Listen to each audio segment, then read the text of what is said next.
CBI மற்றும் அமலாக்கத்துறையின் விசாரணைக்கு ஆளாகிய நிலையில் தற்போது லண்டனில் சுற்றுலா பயணம் மேற்கொண்டு வரும் கார்த்தி சிதம்பரத்திற்கு மேலும் நெருக்கடி ஏற்படும் விதமான நிகழ்வுகள் அடுத்தடுத்து நடந்து வருகின்றன. அவை என்ன என்று பார்க்கலாம்.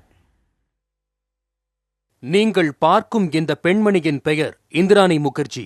மகள் ஷீனா போராவை கொலை செய்த வழக்கில் இந்திராணியும் அவரது கணவர் பீட்டர் முகர்ஜியும் சிறையில் அடைக்கப்பட்டுள்ளனர். இந்த வழக்கு தொடர்பாக நீதிமன்றத்திற்கு அழைத்து வரப்பட்டபோது செய்தியாளர்கள் எழுப்பிய கேள்விக்கு முன்னாள் மத்திய அமைச்சர் சிதம்பரம் அவரது மகன் கார்த்தி சிதம்பரத்தை தமக்கு தெரியும் என்று இந்திராணி முகர்ஜி தெரிவித்துள்ளார்.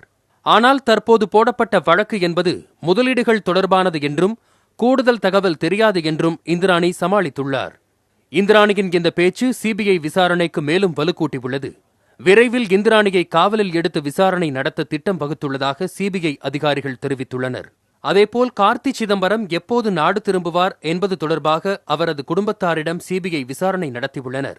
வரும் 29ஆம் தேதி காலை கார்த்தி சிதம்பரம் சென்னை திரும்புவார் என சிபிஐ அதிகாரிகள் எதிர்பார்த்திருக்கிறார்கள். புதிய தலைமுறைக்காக தலைமைச் செய்தியாளர் மகாலிங்கம் பொன்னுசாமி.